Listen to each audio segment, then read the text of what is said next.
Welcome to This Week in Guns. This show is brought to you by the Firearms Radio Network and Patriot Patch Company. This podcast offers commentary on the latest firearms industry news, information, and buzz. I'm your host, Jake Challen, president of FRN. You make this show possible. That's right. You simply click through our Amazon affiliate link the next time you're shopping online, and a small portion of your sale goes to supporting pro-gun radio like This Week in Guns. We have a great panel this week. We have Nate Murr returning from Kinetic Development Group. He's the director of business development over there. Hey, Nate. Hey, Jake. Good to be back on.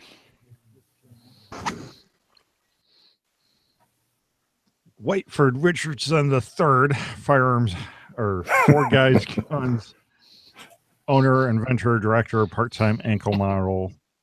How's it going, Josh? Pleasure to be here, Jake. Thanks for having me.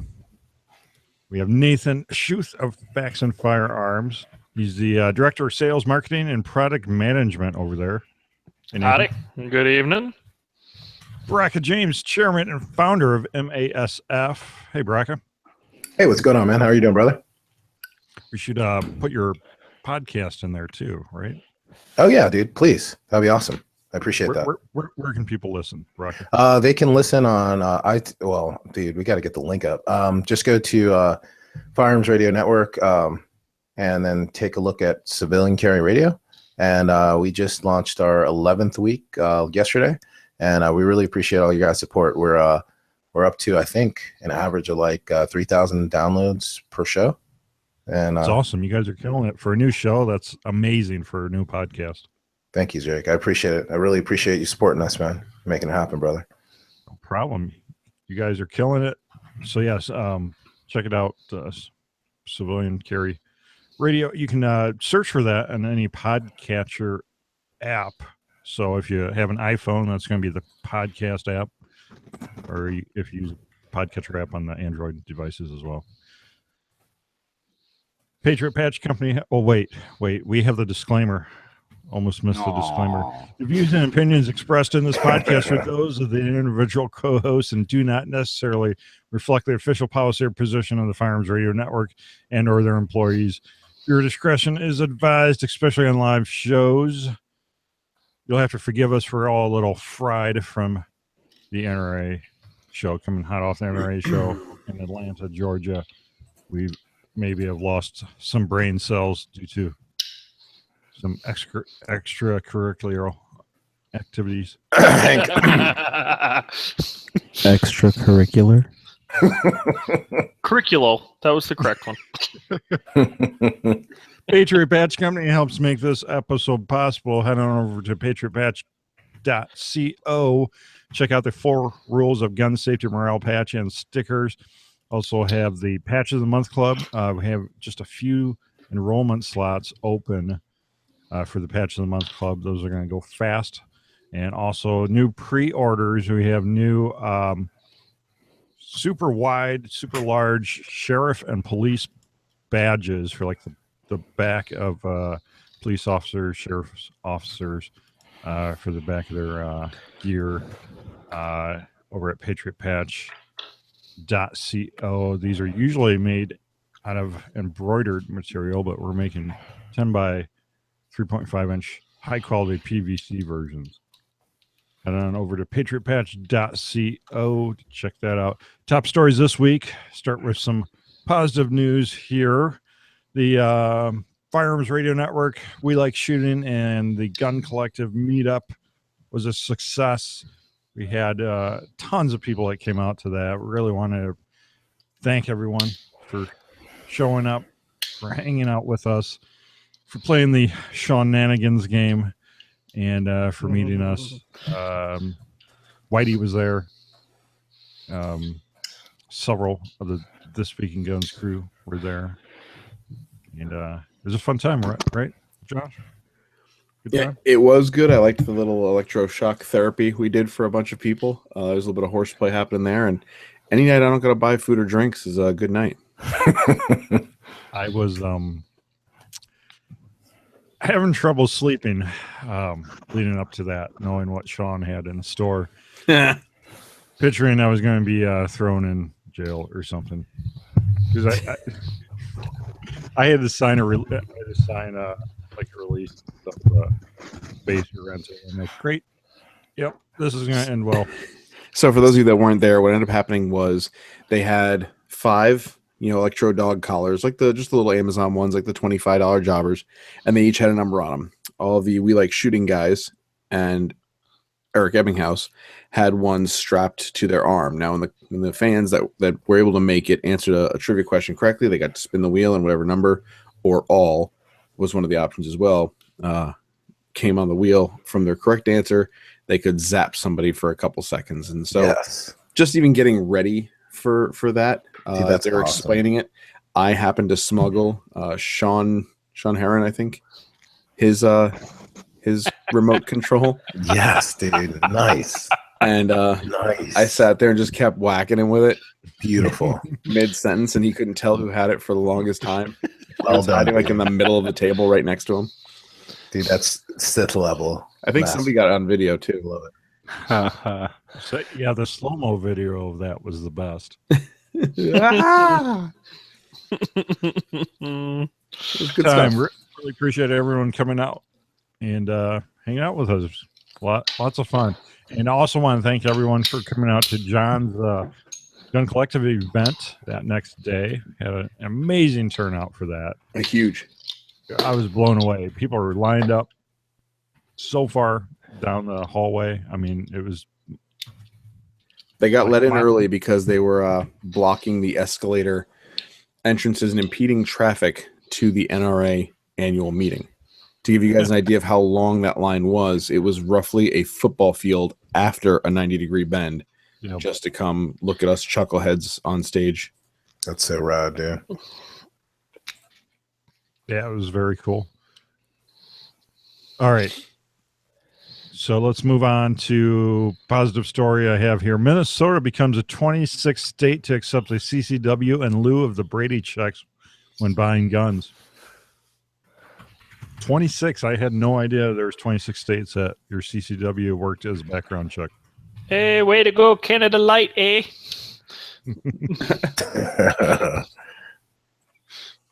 Just gotta let them have that common sense, Nice.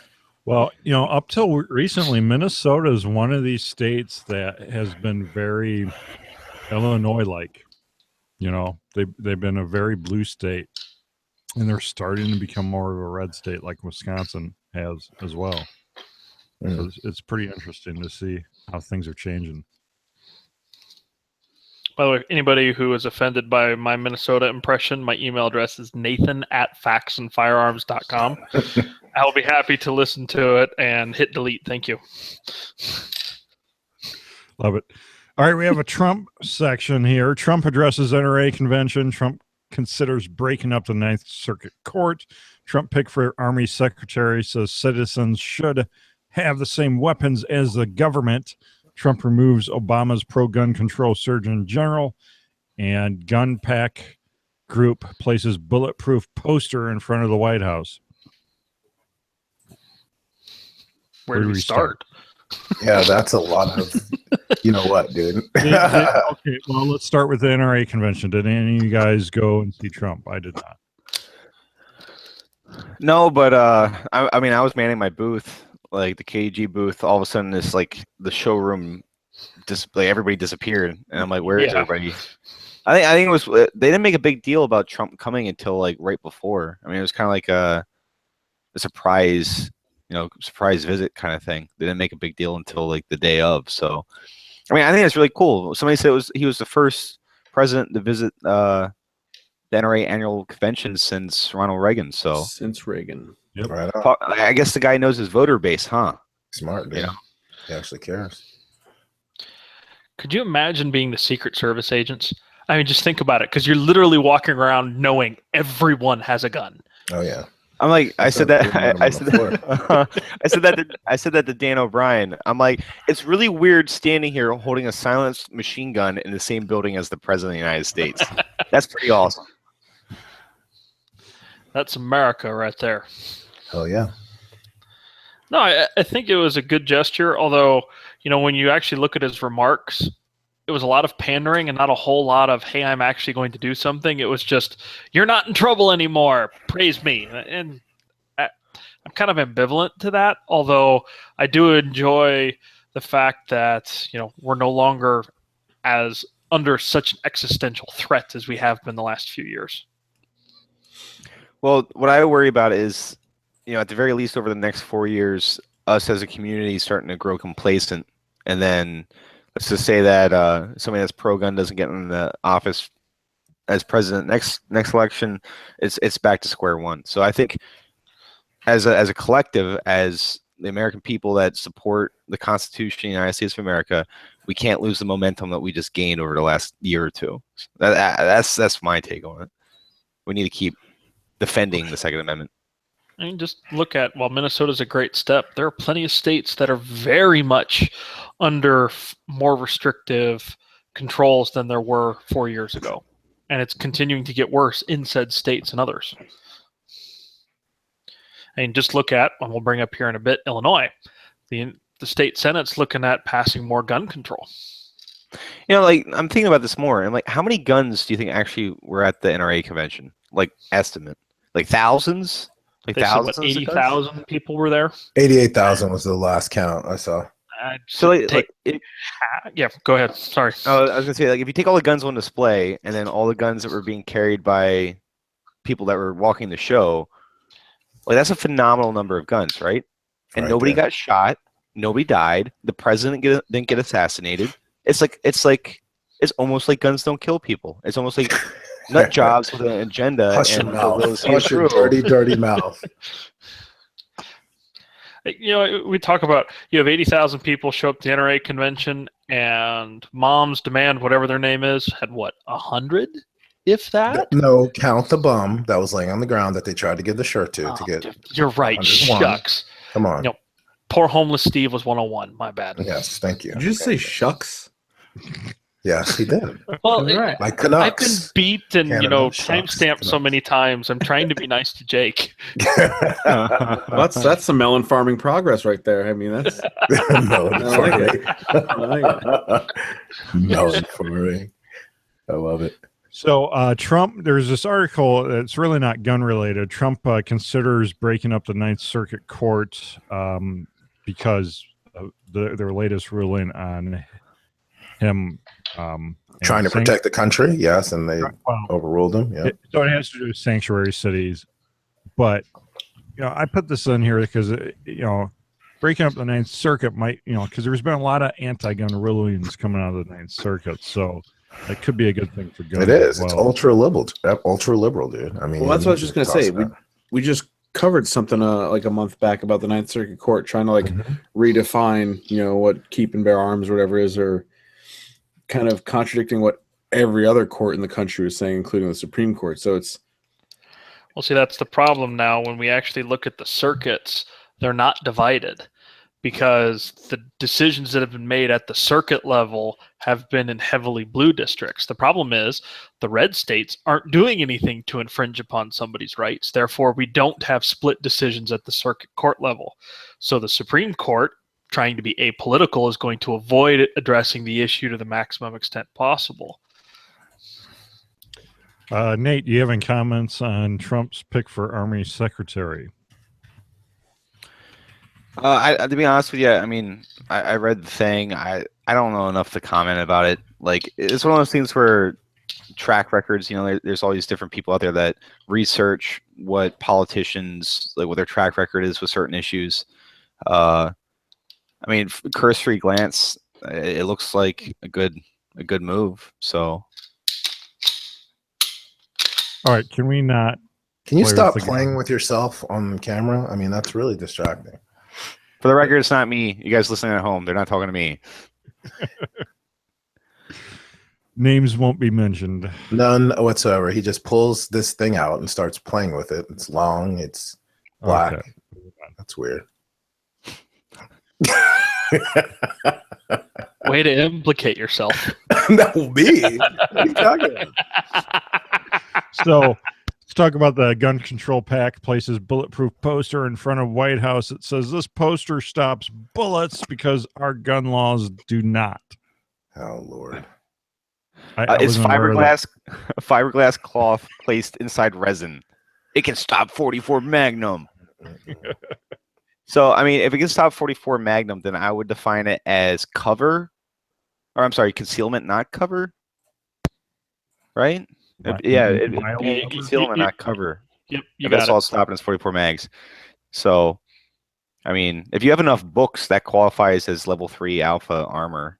You just hold a big book in front of you too. It's stupid. It was a stupid message, stupid gesture. Like, I swear to God, it's like these people sit around and try to think of things that are clever. Like, they think it's so clever, and they sit there in like a little boardroom, all smug, Hashtag clever. drinking their frappuccinos, giving each other pats on the back for being clever and anti-gun. I don't know. It's stupid. You know what kills me is when conservative media has the opportunity to point out the fallacy of gun control. When the a couple of weeks ago, when the guy went and did the domestic murder in San Bernardino, California, and went on campus and killed the woman with the gun, there's a sign right out front, and the camera panned past it, and it says gun-free zone. Right there, dude. If I was that reporter, I'd have been like, wait a minute, how did this occur? You see the sign?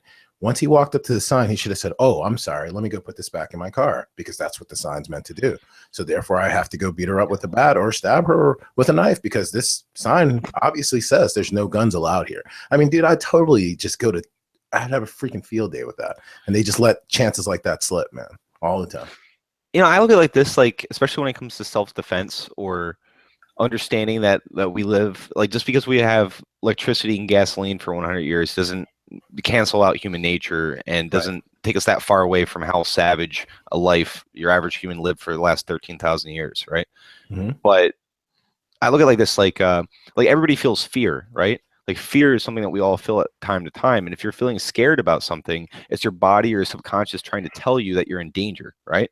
So even if somebody doesn't possess common sense or reason or logic, I think your average person would still say, well, yeah, if someone's trying to hurt you, you need to have the ability to defend yourself from that harm. And now guns are the modern answer to that. But back in the day, it used to be a sword. And before that, it used to be a club. I just look at it like this, like, especially with the younger people, what I call gun culture 2.0. More people, they're getting jaded by the rhetoric coming from the far left and the far right, and they're starting to make their own decisions. And the inherent right to self-defense is one of them. It's one it's common sense. So I think when people see signs like that, more and more people are seeing through the nonsense. They're seeing through that agenda of the left. I hope so, man. I really hope so. All right, moving on. NRA uninvites U.S. CCA and second call defense from NRAM.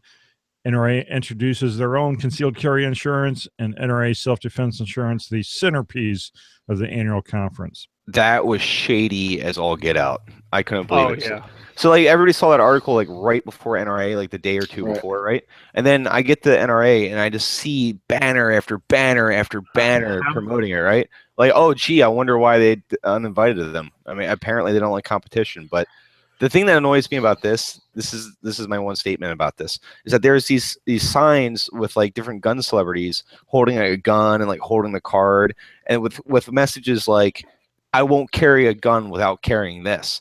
I'm like, first off, this is America.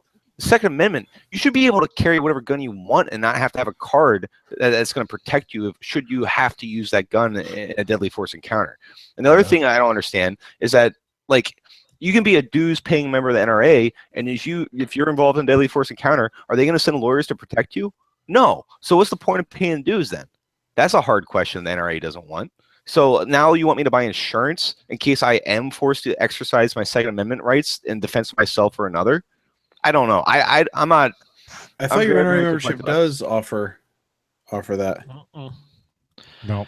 Well, and when did the NRA go from being a guns right organization to selling insurance? That seems like there's an awful lot of morphing from education and lobbying into a business or a cabal. You walk down past, like, the wall of guns or whatever that through that main thoroughfare there. There's, like, NRA Wine of the Month Club and NRA for the veterans insurance, whatever. And it was, like, all these, like, different, like, sub insurance policies you can buy or organizations you should pay into, or I guess, like, the NRA is going to pick me on a nice bottle of wine if I want to join that club. I didn't understand that I wasn't aware that there's so many different, like, things that they make money off of, I guess. Yeah. Self-defense insurance is covered. It's How much? that I don't know, but it's one of the things that's like up to like 25 or something like that. Because when I just recently had to legal fallout from an act of self-defense can cost you up to $100,000, and that's an expense no homeowner's insurance policy can cover. Blah blah blah. Let's see, annual liability limit options and costs. It might be an add-on. Yeah, I don't think it's part of the standard thing, Whitey, but I could be wrong about that. But either way, I mean, I didn't even think about it from that angle that you had just mentioned, which is this is America, and we have a right to. The unfortunate reality is that we are in a litigious society nowadays, thanks to so many people that decided to sue for breaking their leg while breaking into someone's house and winning. So it's tough. But at the same time, I think I have a really big issue with, not me personally, Four Guys Guns is insured through an NRA insurance affiliate. There's my little Jake moment for the night. And if me filing a claim through U.S. Carry Guard or the NRA variant is anything like dealing with that insurance company, it's nothing I'm really inclined to go look further at. It's not a painless process. And at a time where you probably need them to be as painless as possible, I don't have a lot of confidence going into that. So there's a website that compares USCCA to the new NRA Carry Guard membership, and there's a chart here, and it looks like a lot of things are not covered under the NRA membership. Well, for the most part, how NRA differs from USCCA and Second Call Defense is it's a reimbursement by and large, whereas USCCA and Second Call Defense, if you're in trouble, they give you money then and there to pay for your lawyers and everything. NRA expects you to pay God knows how much money and then reimburse you later if you're not found guilty. Yeah, so what happens you're when it's like a waitress, a 23-year-old waitress, single mom getting off work at Waffle House at like 05 in the morning, and she has to burn a bad guy down in the parking lot? Like, she's working for tips. Like, I doubt that she's going to have money for good legal defense on the front end. That's what I mean. This is, I don't know. Not only that, it's just bad business. Why would you, if you believe in America and you believe in a free market system, why would you immediately deny someone who wasn't a competitor last year but is a competitor this year in a product you offer from showcasing their wares? Such bad PR. It's just awful. Yeah, that was just colored. I mean, the other piece is one of the lawyers of Second Call Defense is an NRA director on the board. How did he not know about this in advance? That it just screams shady. He might have known about it, but What can you do about it? Yeah, what can you do about it? All right. It's a board, a whole board, Which is largely ceremonial with the passing of the new bylaws. I mean, I don't know, after the crap they pulled at the end of the TGC panel. yeah. Yeah, I have such a bad taste in my mouth for the NRA. They couldn't have driven more votes to Adam faster and made themselves look like a bunch of jerks any quicker. What exactly happened, Whitey? So we had a great show, a really, really great show. Everyone was happy. Lots of fanfare, clapping, applause. We couldn't have had a better show. In the last 5 or 10 minutes, let me rewind a little bit. So what had happened was Adam Kraut came up back in the beginning of the show and had said, somebody had said, hey, Adam, where can I vote for you? And Adam came right out and said, as much as I appreciate all the support and fanfare, yada, yada, I cannot stand up here and tell you to vote in any specific direction. He didn't name his name, or he just said, I can inform you that the voting booths are over there. If you haven't voted, you can vote now. Please look up all the candidates. There's plenty of info and bio, blah, blah, blah. Nice, clean, sterile, perfectly, quintessential Adam Kraut. Immediately after that, John Patton said, he can't tell you to vote for him, but I can. Vote Adam Kraut. Crowd goes nuts. Everyone roars with laughter and clapping and hooray. So we go through, and every now and again, hey, Adam Kraut, vote for Adam Kraut, probably 6 or 7 times, everyone on the panel except for Adam. So it gets to the last 5 minutes of the show. Again, Great show. Huge audience interaction. Lots of kids came out too. That was amazing. More women by far than last year, which I was like super impressed with. Yeah. Half of them, I mean, half the gifts that they're winnings was by females as well. And I was like, that's awesome. There's no better validation of that demographic being on the rise than seeing that firsthand. This guy who's like, I don't know if anyone's ever watched Madam's Secretary. There's there's a character who's like the right hand man to the president, bald head, glasses, kind of has like this, like, I'm better than you, constant smug walking around with a thing up his butt. That's who walked in. Not that actual actor, but like that guy comes strolling down the aisle. There's 3 aisles, microphone for each, for all the people to ask. Doesn't even get to the microphone to like wait, be polite, anything like that at all. Just yells out, "That'll be enough campaigning from this room, okay? Thanks." And literally starts walking towards, the wall to kind of supervise us children. And as he's walking away, I was like, "All right, good talk. Thank you." And then as he perches against the wall, I asked him, "So, sir, are we not allowed to encourage them to vote for, I can't remember if I said Adam Kraut or a particular individual, or can we encourage them to go vote at all?" And he said, "Yeah, let's just not go there." And then again, like, drinks his latte and just kind of stares like a disapproving parent. So my question to you is, why did you choke slam, lariat, or clothesline him? I'm just curious. You could drop a pin in the entire place. Everyone is like appalled at what this guy just did and just sucked all the life out of that room. And then some dude in the front row screams, "Vote for Kraut." The whole place erupts. And at that point, that guy, and he grabbed like another dude with all the NRA flair. Like, I have a red pin and a blue pin, and this one's got like a star on it, and we give the Illuminati handshake, and they walked out, and like, everyone was immediately completely BS with the NRA. And I can understand where they're coming from, because we shouldn't be able to campaign in there by their bylaws, because they paid for the room. They sponsored, the TGC. I get it. Where was all the signs that said, again, by the bylaws, there's no campaigning behind this point? Now, if I understand this properly, they asked John to host it, right? Because last year John paid out of pocket. Correct. John, it was off-site, and here's the thing: whether or not the NRA would have hosted it or not, John was still going to do it, right? And it's weird because we all support Adam Kraut, and it's strange because Adam Kraut literally has a channel off the Gun Collective called The Legal Brief. Right. So you don't think we're going to say something positive about Adam Kraut? That's one of the reasons why everybody wanted Adam to win in the first place, because he represents truer than any of the people in that panel what I believe in and what I want to see change with the NRA.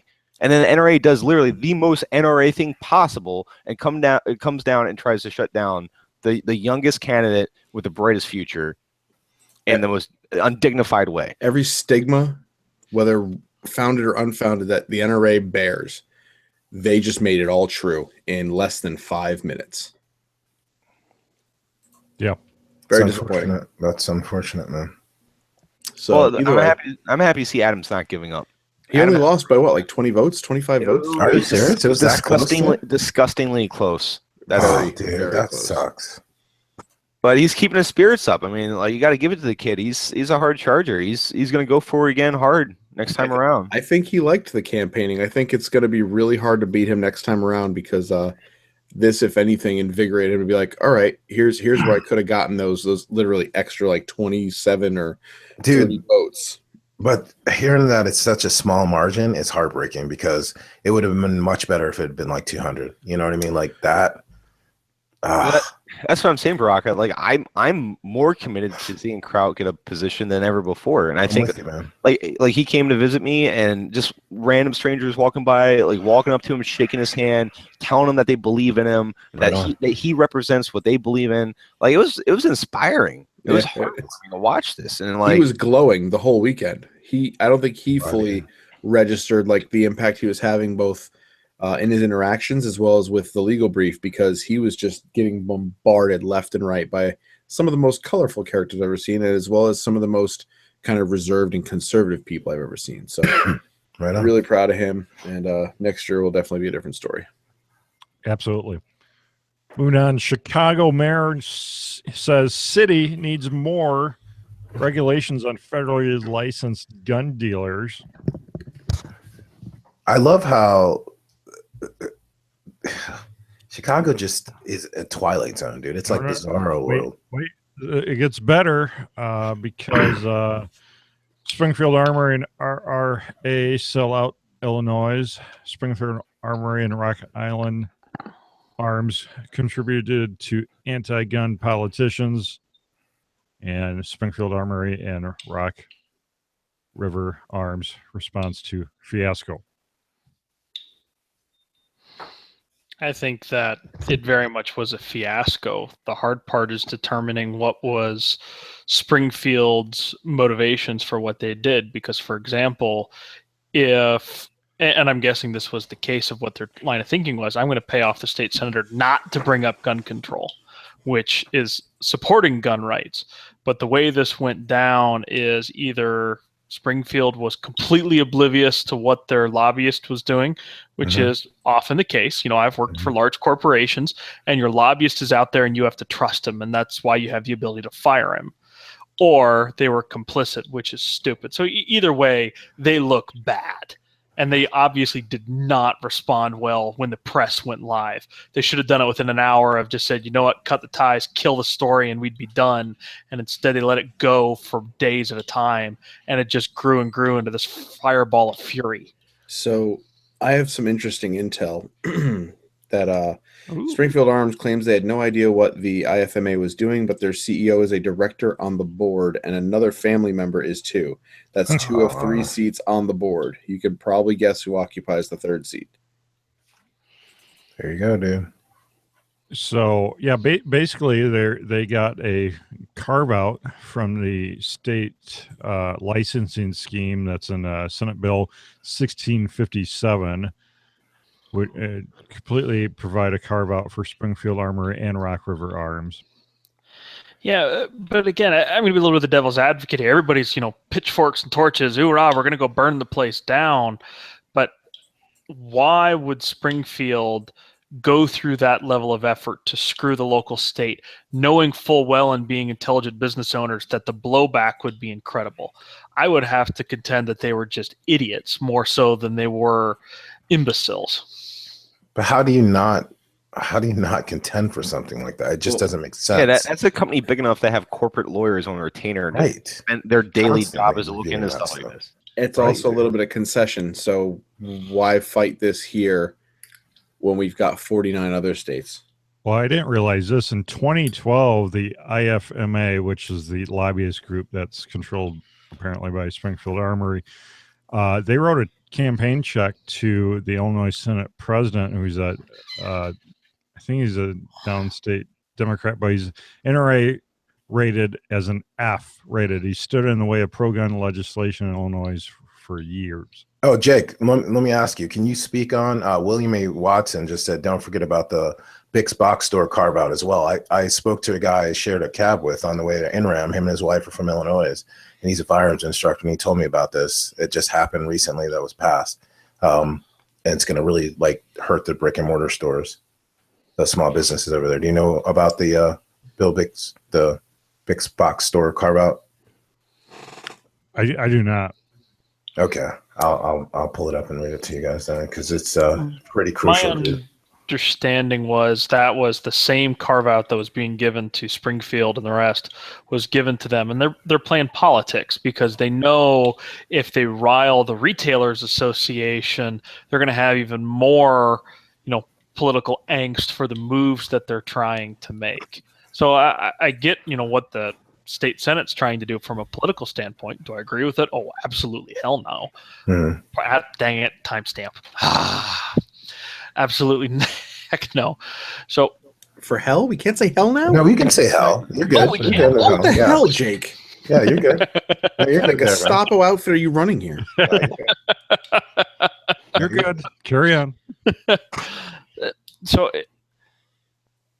William A. Watson went to say more. He said if the sales of the firearms makes less than 20% of the sales, you don't have to be licensed. It's a different carve out. Yeah, so it would carve out big box stores like Walmart. right, because if you threaten Walmart's bottom line, you want to know how much lobbying money is going to be thrown at that particular problem? No, there's going to be a lot. I said that wrong. It would not cover smaller stores like Ace Hardware, which are locally owned in many cases.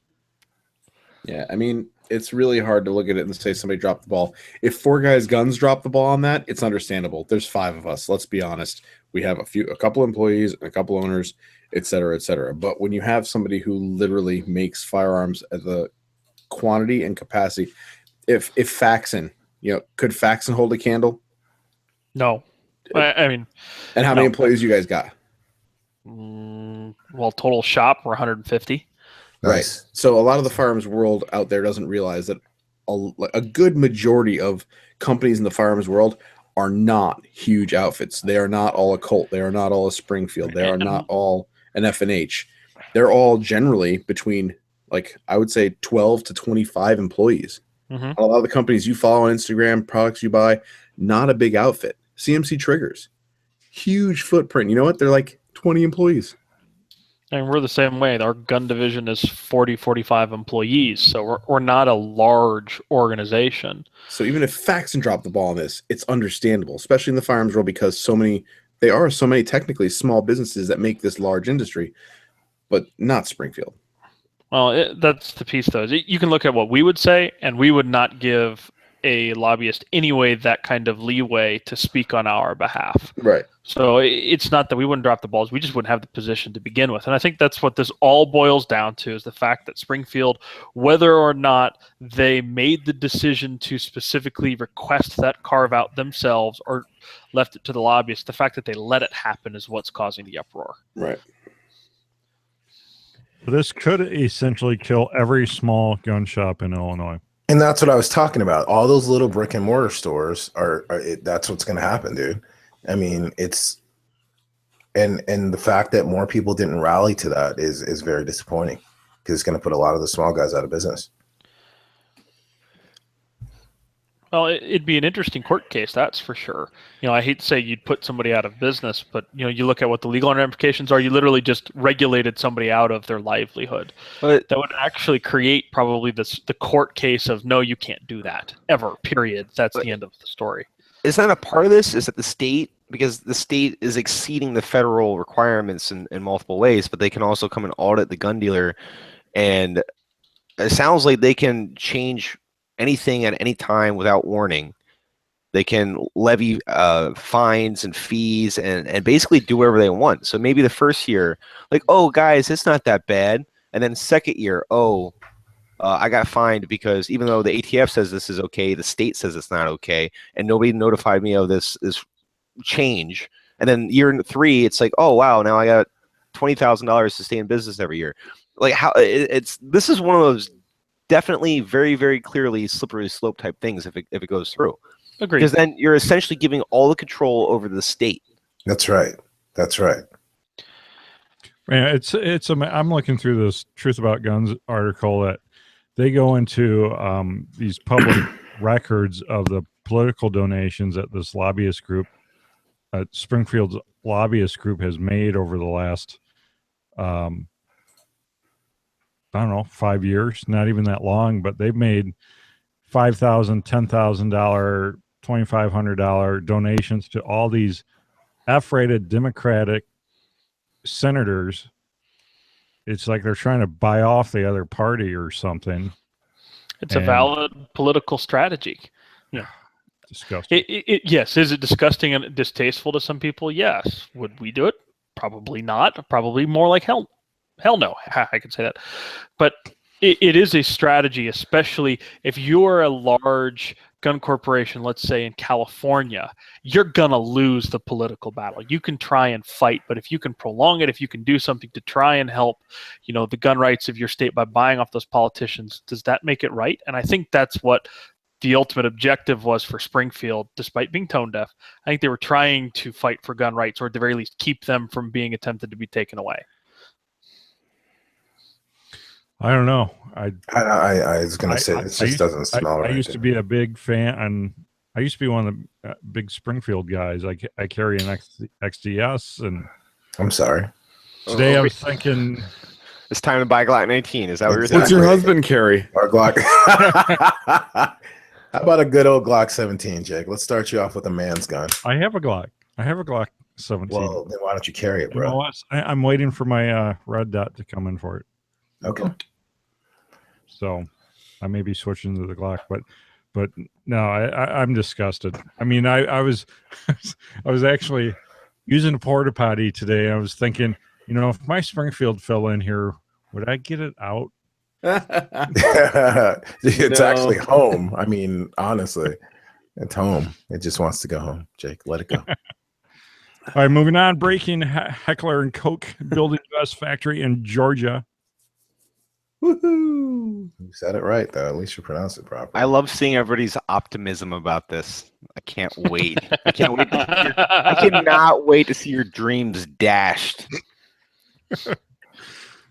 Why is that? Gee, I wonder why HK, after selling guns in this country for like 40 years, is all of a sudden building a new facility in Georgia. Gee, I wonder. I wonder if it has anything to do with the expanding M27 contract or the CSAS sniper rifle program. So that's like one of those things. Like when Beretta got the contract for the M9 pistol, they had to build that gun in America. So guess what they did? They built a factory in America just to build that gun. FN did the same thing. All of our foreign gun companies that we're fans of, like if you're going to sell a U.S. military, guess what? It's got to be made stateside.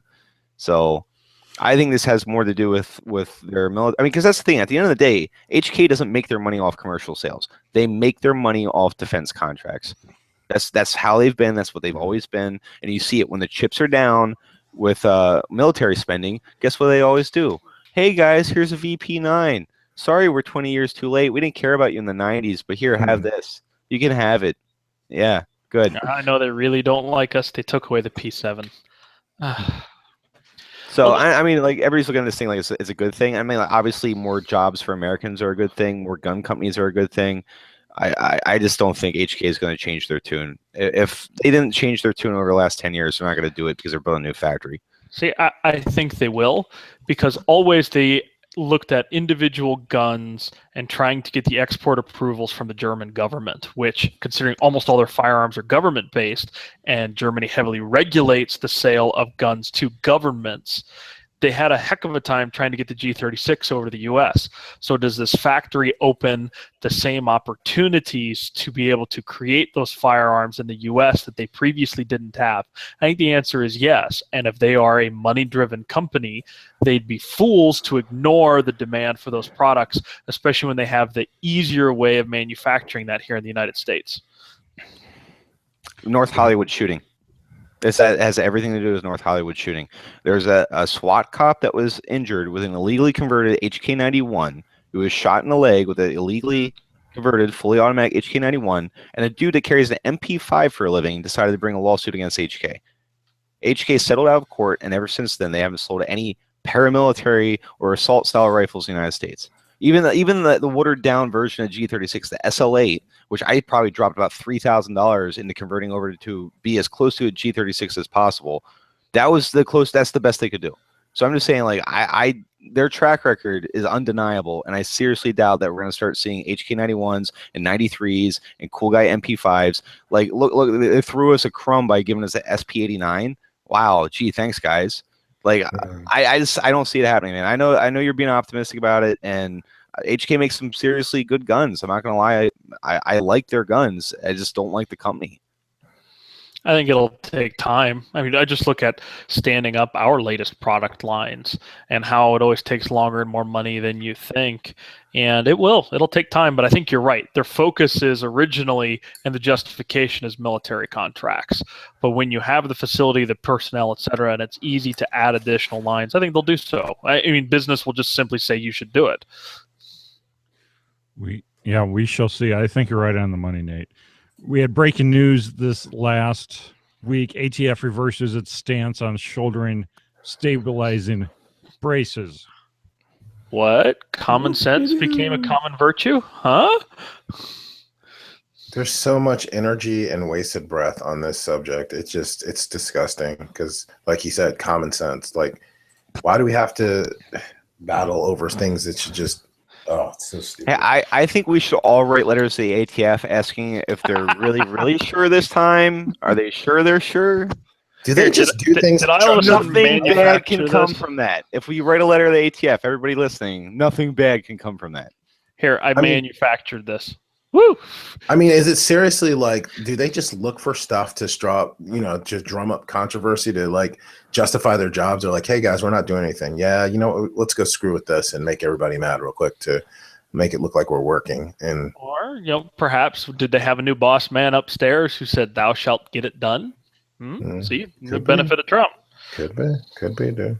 All right, you can pledge your support for this show. Go on over to firearmsradio.tv/pledge. You can support Pro Gun Radio by pledging as little as $5 a month. You can also pledge at the after show level and hang out with us after every other episode.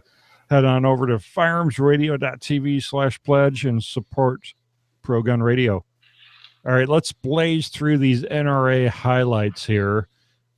NRA's Atlanta conference bigger than last year and second largest overall.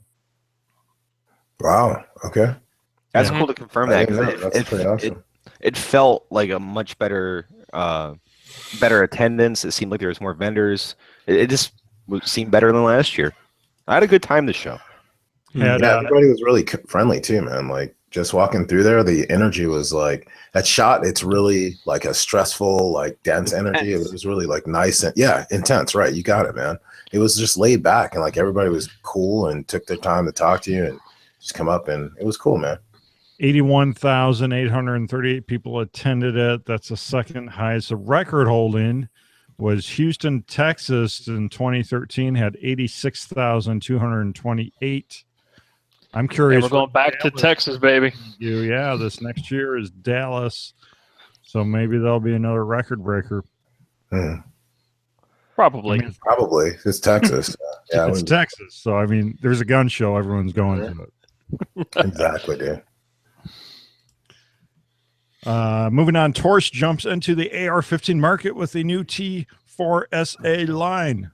It's like, why? It's just like the Springfield Saint. Like, dude, why? Go find something else to do. How about you just like make the guns that you already produce, make them work? Thank you. Make them start there. Make them not explode and then go off accidentally. I'm going to have a little quality control. How about that? Hey, you know what? They can sell all the guns they want because somebody's going to call up Fax and KDG and the rest of us for upgrades. Thanks, guys. Thanks, Taurus, for making AR-15s more accessible. Oh, God, I said that. Oh. Yeah, but that's, dude, they fall right along the line of Bushmaster and DPMS, bro. I mean, they're right there with them. So there you go. I'd probably buy one of those over a Taurus. So how many people think that Taurus started on this AR-15 road because they thought Hillary was going to be elected and AR-15s were going to be super hot, and then that didn't happen, and they were so far down the manufacturing road that they decided they had to release this anyways? That's a good question, because they already know that they're in a bad view by everybody because they make a crap product that is not reliable, and then you're going to go build something else and think that people are going to buy it after you already have a reputation for building things that your quality control is horrible. I mean, memory serve me correctly, Taurus was coming with an AR-15 to the U.S. market like 6-7 years ago, and it got torpedoed for those same mentioned reasons. There you go, dude. There you go. Well, and they own what's that company Taurus owns? A Diamondback or there's some other company they own that. Diamondback. There's an article on the Firearms blog. That's what I'm looking at right now because I remember seeing it. I think either a few shows back or it showed up in my feed. Taurus was ready to rock and roll with their AR-15 back in 2012. Oh wow, dude. Okay, that's after multiple rounds of testing. So I mean, it took them that many years to figure out how to headspace. But I mean, there's literally, at this point, you can download the CAD file. Any decent machine can make a working AR-15. If everyone and their mother, maybe it was like Jake's saying, planning on, Hillary, and they just wanted to get their piece of the pie. But at the same time, it's at some point you're pot committed. That was totally it. They wanted their piece of the pie. Same thing with Springfield. Same thing with these other companies. They thought ARs were going to continue to be a really hot item, and I think if they knew Trump was going to win, I don't think we would have ever saw the Saint. I don't think we ever would have saw this. Or Savage. There's that Savage gun too. It's like all the traditional gun makers that didn't want anything to do with the AR-15 since the assault weapons ban expired in 2004. All of a sudden, they're jumping on the bandwagon. 100%. It's 100%. They're just trying to capitalize on the political climate. Yep. So let's move on to DS Arms unveils their new FNFL mods and beer. Their Question mark upward inflection. What? Their Guncraft beer. Yeah, I saw it. So I was sitting over at the Magpul booth talking to Dwayne Liptek, and he comes up with a freaking black plastic bag, and he opens it, dude. And it was pretty cool. I mean, he showed me the 4 cans. Freedom you can taste. Yeah, it's pretty awesome. The labels and it's a good idea. They cover the bases of pale ale, amber, red IPA, Belgian black. Yeah, they've got the right stuff. But how does it taste? It's beer. It was the greatest beer in all of the Like carbon and CLP. Yeah. And gunpowder and lead and yeah. There's some extra Surgeon General warnings on these. So. Moving on to Daniel Defense introduces 3D printed wave suppressor. I'm so excited for that. This thing is actually really cool. Mm-hmm. So like the whole thing is 3D printed, right? So like people think of 3D printers, they think of like the little $500 3D printer you can buy on Amazon. But there's these huge industrial machines that can 3D print metal, where it says every bit as strong as if it was a piece of billet that the metal components would be. So this thing is they use direct metal laser sintering, additive manufacturing. So the cool thing about this is what I like about the design. It's like this, right? Like if you what is sintering? I have no idea, but it sounds cool, right? It's superheating the metal. You're using a laser to make it hot so it welds. So here's the cool thing about using 3D printers to make cans. Like if you wanted to machine a conch shell, could you do it? Yes. No. Well, it'd be extremely difficult to machine a conch shell, right? So the thing is that you can print the same thing with barely any time or any effort put into it with a metal 3D printer. So what I'm saying is like the metal 3D printing technology is exciting to me because now it's making designs that weren't possible in the past or were cost prohibitive now are possible through this technology. So the cool thing about this Daniel Defense can is that the lower portion, basically the part that screws onto your barrel, that's the serialized part. So if you get a baffle strike or you need some sort of maintenance done to the suppressor, you can just mail it in the mail. You keep the serialized part, and the part that's likely to fail, you just put in the USPS box and mail back to them, which I can guarantee what they're going to do is probably just going to give you a whole new front end assembly because it's not serialized. And, it's one of those things where how are you going to cut open a 3D printed, completely monolithic tube? I don't understand how you could do that. So that's probably what they're going to do. Well, I'm with Nate emphasizing that 3D printing is going to continue to be a big deal. I mean, it makes sense in suppressors and other things where you have complex liquid or gaseous flow. Matter of fact, we all see 3D printed technologies in pump impellers and other things. They're in jet engines. They're in cars now today because they're able to make shapes that are more efficient than anything we can machine with standard rotary bits or broach or any of the other machining methodologies that are available today. So seeing this done commercially to that level, to me, is very exciting. It's a forebearer of what's going to continue to come. And for the record, Daniel Defense isn't the first company to do this with suppressors. There's another company that does it also. I think maybe like 2 or 3 others, but I think they'll be the first one to do it in mass, so I think it's a huge step forward. I mean, it's a step closer to like the sci-fi movie where you go and you hit the button and then like a full turkey dinner comes out of the microwave, God willing.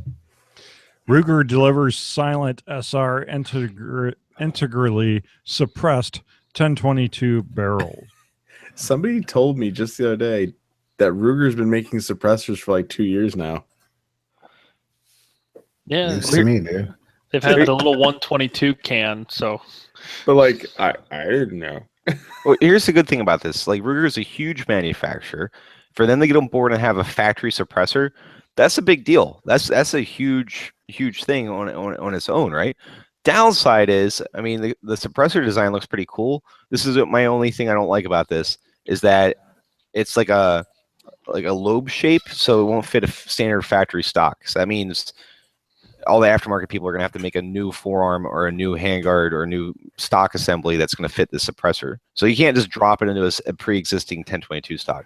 Well, that's dumba. Well, I mean, you look at it though, it's like that suppressor is huge. I mean, it's built into the barrel, so it's not huge, but it has a lot of volume for gas. So I think it's probably going to be a pretty quiet can. It's probably going to be worth the money. Downside is if you want any aftermarket support, you're going to have to wait for people to start molding stocks. Well, To fit that design. This one I'm looking at is for their takedown. So you just buy this and you pop it on your takedown. Yeah, but like what I'm saying is there's other stocks for the takedown too. So if you already bought a stock set, now you're forced to use their handguard. You see what I'm saying? Yeah, I see what you're saying. Like the Magpul aftermarket one for the 1022, for example. Yeah, I like I said though, it's like Ruger's not a small company. It's really cool that they're making a suppressed 22 barrel. Yeah, it's really cool to see one of the big, what would you call Ruger? One of the big four, or I mean, by sheer size, yeah. Yeah. I mean, they're a titan of the industry, and they're doing things right. You know, they're not doing things like Colt or Remington. They're release guns people want. I mean, they're on the cheaper side of the marketplace, but I mean, they do quality. They do stuff people buy, and then they also do things that are quote unquote on the cutting edge, where some of these other companies would never touch suppressors. Springfield unveils new XDE pistol. Woohoo! Too Dude, soon. What is this, like the Springfield episode, bro? I'm like getting sick to my stomach hearing the word Springfield so much today. I'll fix it. Remington. Oh, Wait, Well what new groundbreaking thing did Remington? I didn't make it by the Remington booth. What? Oh, did nothing. I just throwing that red herring out there and see. They have double stack 1911s now. They brought the paraframes back. They've got double stack 1911s. That were after 10 years, they brought the paraframes back. Yeah. Wow, dude. Hey, Out of touch much? Lord have mercy. Do the people just like to waste money? I mean, I don't get it, dude. Let's make up something that nobody wants and there's no demand for. Sure, we got millions of dollars. Let's throw it at that. Is this Springfield? I didn't get a good look at. Is it got a Sans hammer. the grip safety? oh, I thought you were going to say grip zone. I was like, nope, still has it. I'm pretty sure they got rid of grip safety, added manual safety, like a 1911 type style sweep, and gave it a hammer. oh yeah, that hammer, man. We needed that. Yeah. Well, I'm really shocked that they got rid of the grip safety, because the Springfield guys, they told me specifically they would never release a gun without the grip safety. They lied. They lied to you, brother. Which is They're just supporting anti-gun I'm legislation. just glad they're doing such a good job in lobbying the Illinois legislature. Sneaky. You know why the reinvented. Do you guys know that when the 1911 was invented, Browning didn't put a grip safety on it? That he had to put it on there to get the Army contract, and that's why you don't see a single grip safety on any other pistol he ever made. No, I didn't know Because that. even Browning didn't want a grip safety. The greatest firearms companies of all time, over 150 guns designed and manufactured, thought grip safeties were stupid. There you go, dude. They are. U.S. Army pays. Well, okay. So before I move on, anything at the NRA show that you guys want to throw in here, mention before we leave the NRA show behind until next year. No. Mm-mm. U.S. Army pays $207 per SIG Sauer M17 pistol. There's more news. Win it. Well, here's the other thing. What was just announced about 12 hours ago was that the Air Force, the Marines, and Navy also signed that contract too. So That's a big deal. The fact that the other services were willing to not go through their own selection processes, which, God bless my beloved Marine Corps, but we're kind of OFP on a regular basis when it comes to guns. If they And said, for the non-military people, OFP stands for? that Nathan gets time stamped. Own freaking program. Okay. Thank you. for them to go, yep, we're going to take that. We're happy with what the Army did, really should signal that the handgun is a solid platform to the market. Okay. Not just that, but has any single pistol company manufacturer ever had the entire armed forces for the most part? I mean, it's not the All the way Coast Guard across, and right. yada yada, but There's this company called Colt in 1911. that was They on. They got to enjoy that for about 90 years. I was going to say post World War II. No, because we used So- we used At least through 1911. Vietnam. We used Right, the so 1911 all the way Desert up to Storm. the 80s. Let's go So- back to Desert Storm. Every branch had the same pistol. Yes. Yeah, actually, they all adopted the Beretta. Yeah. So Yeah, this- the there's no M9. 226. There was no No, that's different. 1911 So mix match. Oh, There's the Coast Guard was its own special ferry. They did the 226. well, let's look at it like this. All right. So yeah, the M9 became the standard issue sidearm for all the services in the 1980s. It is technically still the standard issue sidearm for all of SOCOM, right? You had the SEALs, which experienced a lot of failures with the Beretta M9 early on when they started fielding them. So they decided that the Beretta is not good enough for us because of the failures and then the firing cycles that they did. So they bought the SIG 226. The SIG 228 was also issued to naval aviators. The Marine Corps kept the 1911 on a limited basis as MUSOC built by 2112s, our precision weapon armors. You had the SEALs also developed the HK-23, the 45 caliber silenced pistol that nobody carries. What I'm saying is, like, just because it's like a standard issue weapon doesn't mean that there aren't other guns in the inventory. Like OSS or silenced 22s are still in the inventory from like World War II, like old high standards with internal suppressors. They're still out there. You have a lot of specialty weapons out there. Like the SEALs wanted that Mark 23 because they wanted to suppress 45, so they got it. You know. But you go down and you look at SOCOM, you see guys in Syria and Iraq right now with Glock 19s and Glock 17s and Glock 22s and Glock 34s, and that's old news. They've been using those guns to fight the global war on terror for the better part of a decade now. Is it mass disseminated like the Beretta M9 or this new SIG gun? No. But regardless, the American military as a whole was due for a change. They were due for an updated design and not some rehashed 1934 Italian World War II pistol. I think, yeah, when everyone's looking at the 320, whether or not it's the absolute best, quite honestly, I'm getting the Glock, the M&P, the Smith, all of them were within a few percentage points of one another in terms of performance. So the fact of the matter is the military got a significant upgrade over the M9, and we should all be happy over that. Yeah, the other thing to bear in mind is that not a whole lot of combat is conducted with handguns, right? And if you're in a specialty unit and you want to use a Glock 19, I doubt that the guys in SOCOM are going to give up their Glocks tomorrow just because they're getting issued these new SIG guns. So, I mean, it's cool, like your average Joe, for him to get a new pistol. I mean, like you got to see some of these Berettas out there. They're beat. They're well past their service life. They're due for replacement anyway. So here they are. They're getting a modern handgun, which that's part of the design of this gun is it's so much easier for the armor to work on. In the field repairs, everything else. I mean, I personally wouldn't have chose this particular gun, but you know what? If I got issued that gun and I had to go to war with it, I wouldn't feel bad about it. I'd feel a lot better about carrying the SIG than carrying a Beretta M9. Lake City furloughs 300 after the fatal ammo plant explosion. We talked about this on the show where one employee was killed. Apparently it happened in the primer mixing operations area of the plant. And since that part of the plant is shut down until, I guess they're still formulating a recovery plan, they've had to furlough up to 300 full-time employees at Lake City. That sucks, dude. Dude, Mhm. primers are scary as hell. I read the story about this ammo plant in World War II. This guy was carrying a bucket full of primers and tripped and like hit the bucket hard, and it destroyed the entire building, and they didn't find a single shred of the guy.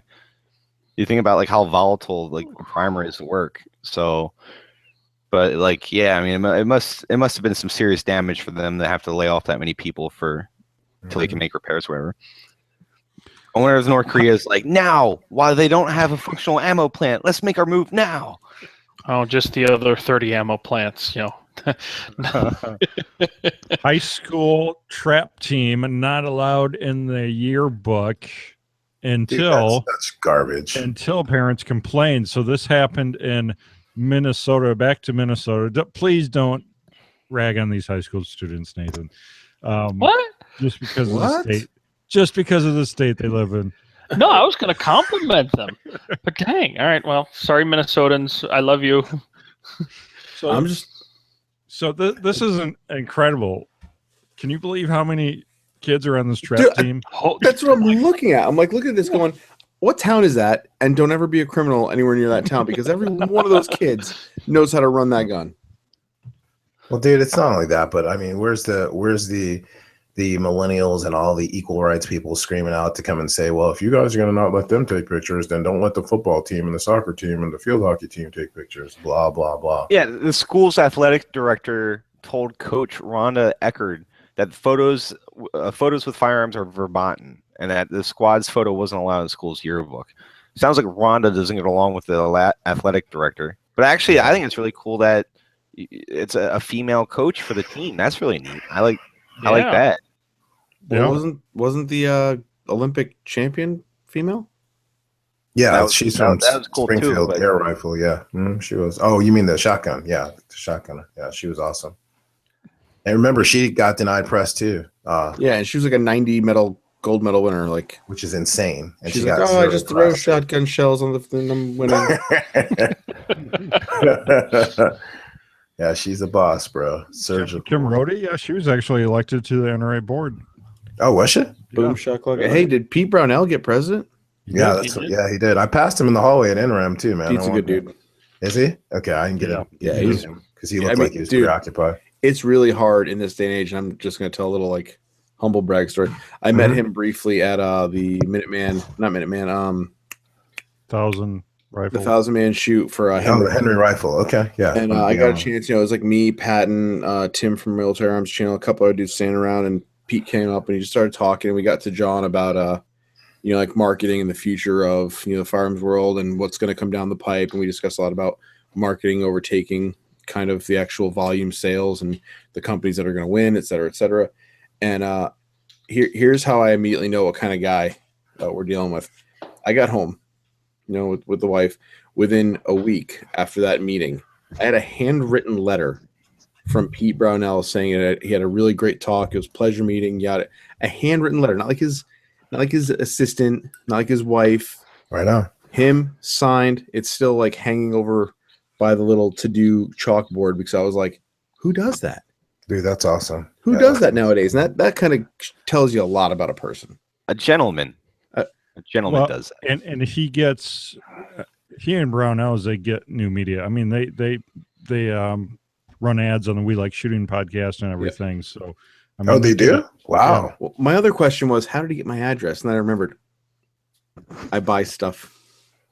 There you go. Look you up in the database, dude. There you go, man. Loyal customer. All right. Moving on to I'm offended.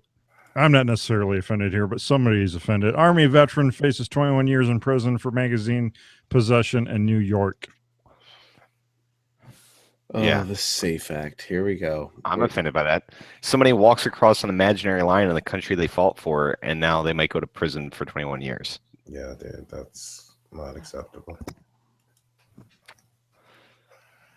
No. Oh, he had it in a locked box in his car. Yeah. Okay, cool. Oh, gee. So ridiculous. This is when New York looks absolutely stupid. Did they get a warrant to open that locked box in his car? I'm curious. Well, no, this is the thing. What's up? Simeon D. Macarena was arrested on April 18th, 2016, given field sobriety tests for possible DUI. He was allegedly speeding as well as being DUI. There you go. He also had not been drinking and was ultimately acquitted of that charge. So that's what we call, hey, I think I smell a little bit of pot. Why don't you step out of the car? Okay. It's that situation. Once you can break that little barrier, you now have free reign to search the car. What's in the locked box? Why are you hiding stuff? The guy was a staff NCO who served 9 years in the Army. He fought in the invasion of Iraq in 2003. He was a contractor overseas for the federal government. He was a licensed armed security guard in the state of New York, and he was also an EMT. The guy has no criminal record. Oh, man, this sounds like the worst guy ever. This sounds like the epitome of a good guy. This, right. Like nothing, like all the checks in the boxes. All right. Yeah, we're all offended. So moving on, contribute to the Firearms Radio Network. And this week in Guns by shopping with our Amazon affiliate link. by clicking the banners over at firearmsradio.tv/Amazon. Doesn't cost you anything extra, and you can support Pro Gun Radio while you shop Amazon, because I know you're already shopping Amazon. I just ordered a ton of truck parts on Amazon today, and you can do the same thing. Go on over to firearmsradio.tv/Amazon, use that affiliate link, and support Pro Gun Radio like This Week in Guns. We are to the full auto news segment, stories the real media won't talk about. Oh, I did the air quotes at the wrong time. Oops. Okay. Each of the hosts picks a story to call their own here. So, Baraka, it looks like you're ready to rock and roll. What do you got? Yes, I am, brother, always. Firearms instructor accidentally shoots person at Livonia range. So apparently, Livonia, Michigan, there was a firearms instructor, a local firearms instructor, and he was demonstrating how to take his gun out of the holster. He points it at a door and he just charges his firearm, which the round proceeds to go through the door into another room and strikes another man in his leg. And this is 100% negligence. I hate in news when they write gun accidentally goes off. No, it doesn't. It's called a negligent discharge. It can accidentally go off if there's a mechanical malfunction with the gun. Yes, but this is a negligence, because if he's teaching, then he should have verified the condition of his weapon, just like they teach in every firearms class. You go to every freaking instructor in the world. What do? They drop the mag, they clear, they physically and visibly inspect, and they pass it to someone else to make sure, and then they start doing it. That's just the basic of the basic, dude. There's no excuse for this. This was negligence, and it makes our community look bad once again and gives more fuel to the anti-gun crowd. And I'm sick and tired of this crap. Did I see this instructor on Facebook? Was he the one with the revolver? No, this is the same, dude. No, single action. No, this isn't the same, dude. No. But this is just as bad. I mean, negligence is negligence, period, dude. I mean, the bottom line is, if you're going to call yourself a firearms instructor and you can't even have common sense of knowing what to do to demonstrate, use a blue gun, use a SIRT pistol, use something that's inert. A blue gun is a piece of wood with freaking plastic on it, or use a SIRT pistol. I mean, there's no excuse for this, period. I'm sorry. Well, I think part of the problem is the NRA instructor certification is kind of a joke. There's all those things. Well, I have to tell you, all of those things that I just told you are NRA rules. Those are those specific things. I understand that, but some of these people that graduate being an NRA certified instructor scare me to death. Well, but I see what Brock is saying. Like, the NRA didn't invent the firearm safety rules, and every single professional organization I've ever trained with or been a part of follows the exact same rules. And the guy violated multiple rules to make that incident possible. But negligence, I know what you're saying. It makes us all look bad. It makes us as a whole, as a community, look bad. And I agree with you, Baraka. But I mean, statistically, you can't catch them all. Like, no, that's true. On a long enough timeline, stuff like this happens, and it's unfortunate. Luckily, no one died, but it was totally preventable. We had that story a month or so ago, following up for that Ohio instructor that shot and killed someone in a class. Actually killed like the gun store owner, and he ended up going to prison for that. Yeah, that was one of Faxon's well-known dealers. Rest his soul. Oh no, it wasn't. Wow, that sucks, dude. God rest his soul indeed. All right, Whitey, what do you got? I got British military interested in Iron Man flying suit, and this is pretty much the bomb. So this guy basically miniaturized 6 jet engines, and he wears 2 on his back and then like 4 smaller ones on his hands. And he literally, there's video, like it's not even like, like he could have just jumped and taken this picture. Like he moves around a little bit. My favorite quote after like 5 paragraphs down from watching him like eat it over and over again into the grass was that it's, let me see. Mr. Browning said the suit is capable of flying at 200 miles per hour. Wow. At an altitude of a few thousand feet for around 10 minutes, and insists it is safer than a motorbike. There's a clip of him eating face for 10 minutes straight. Yes, dude. I was waiting for the part, like, do you remember in Iron Man when, like, they were trying to replicate the suit and, like, the one suit just, like, breaks the guy in half? just like rotated. Yeah, I was waiting for that to happen in this one. Oh, good. Like, I don't mean, like, getting in helicopters, let alone wearing something that allows me to fly. Like, that's one of those things where I don't understand, like, we're spending a lot of time and effort on exoskeletons and, like, man-sized suits. I don't want that. I want one of those, like, mech suits from, like, Avatar where I can just walk up to a house and, like, tear the roof off. With what a I body want. that's the size of a freaking school bus. That's what I'm talking about. We're So- thinking too small. We need to think big. Did you see Doctor Strange? Yes. Completely I off did. topic. I So did. it's funny that you bring up that Iron Man bit because Doctor Strange operated on the man inside the armor that did the 180. Oh, you fixed the guy? Well, that's if you go, you look for the Easter eggs. Okay. That's I All thought right. that was pretty neat. Yeah. Very clever. Thanks for that spoiler alert. So, Oh. Murr, what do you got? Well, since we're talking about advanced tech, I'm going to talk about Marines experiment with gun-wielding I knew it. robots. I don't like the word robot because it's not a robot, it's a drone. But basically what it is, it's a miniature tank. So anybody that knows me knows that I've been raving about these Russian drone robots that the Russians have been experimenting with and have field tested in Syria, and the Russians are extremely proud of. And if you watch practically Soviet, you watch Russian news channels, like they're showing what they got. You go on YouTube, you can watch some of the videos of the Russian ministry has put out there what they want to do to pursue this technology. So we've been using drone aircraft for a while now. We've weaponized drone aircraft. It makes sense. It doesn't put guys in harm's way. So imagine like a dozen EOD robot-sized tanks that have a machine gun mount on it, clearing out a village or town. Like, to me, this is absolutely terrifying because I guarantee the Russians are thinking about, like, well, how are the Americans going to counter this? So they're probably building the technology into it where you can't jam it.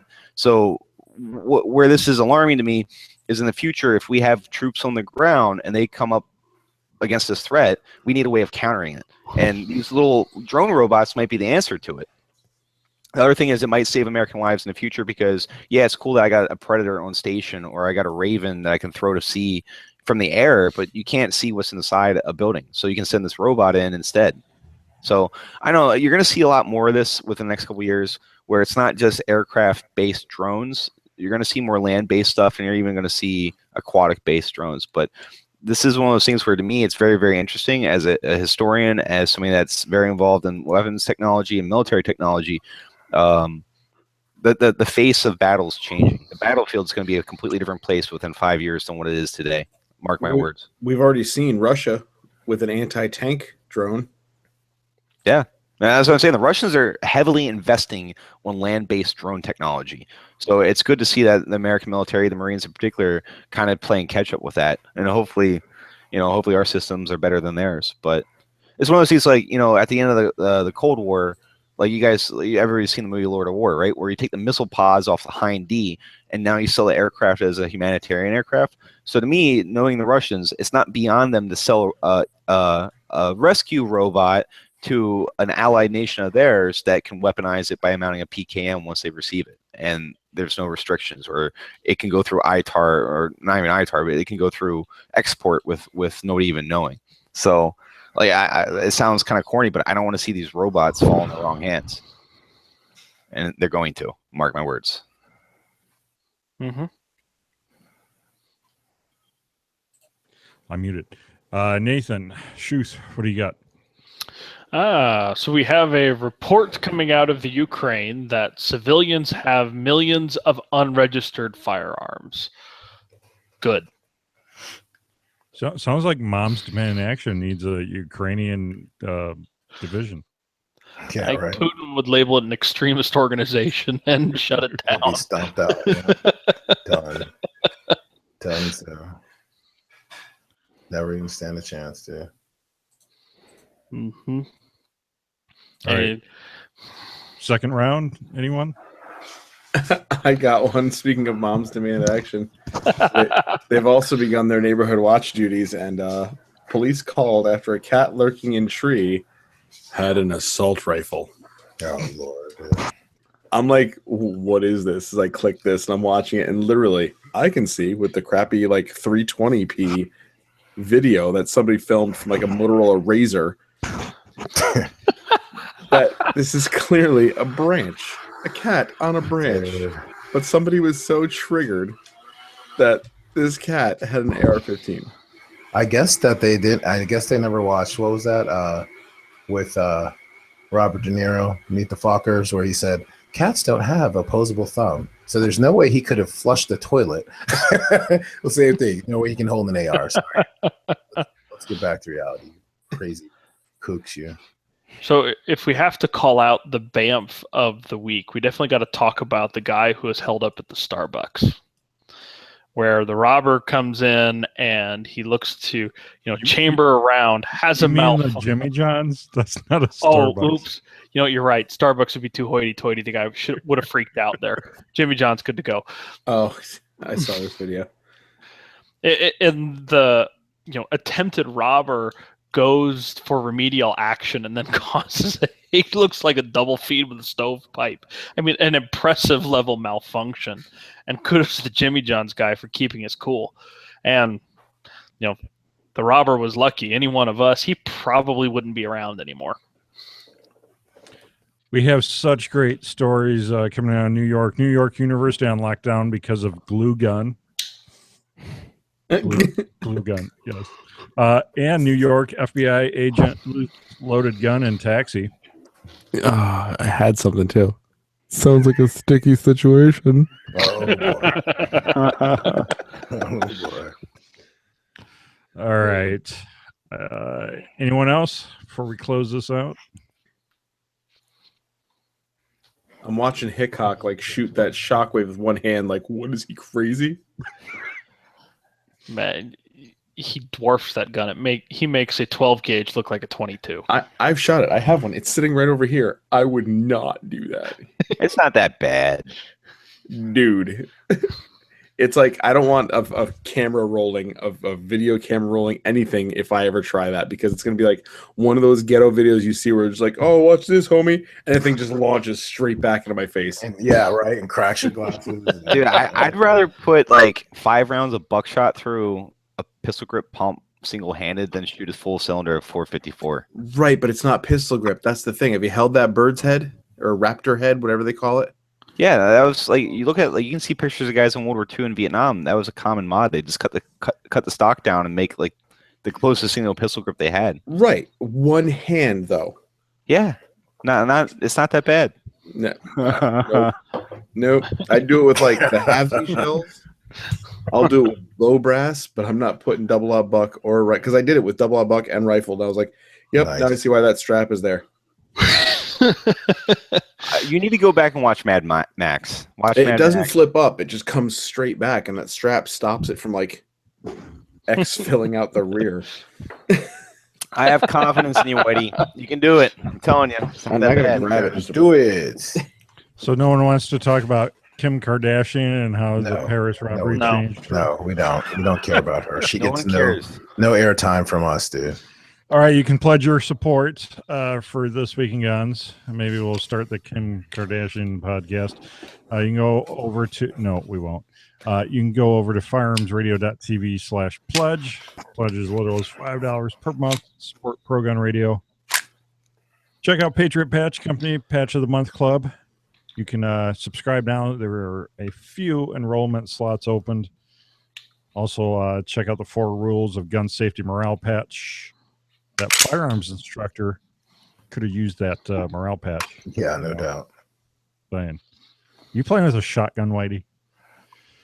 No, he's playing with a firearm. You have one? Yeah. That's a boomstick, dude. Of course you do. That's my boomstick. It was supposed to be for the weekly drill down, but since DeVito is on hiatus, it has to go into holding pattern. Hey, yeah, DeVito and I are stepping away from the firearms industry, and we're going to raise goats. Nice. We're doing Goat Talk Radio. Goat Talk Radio. Got it all planned out.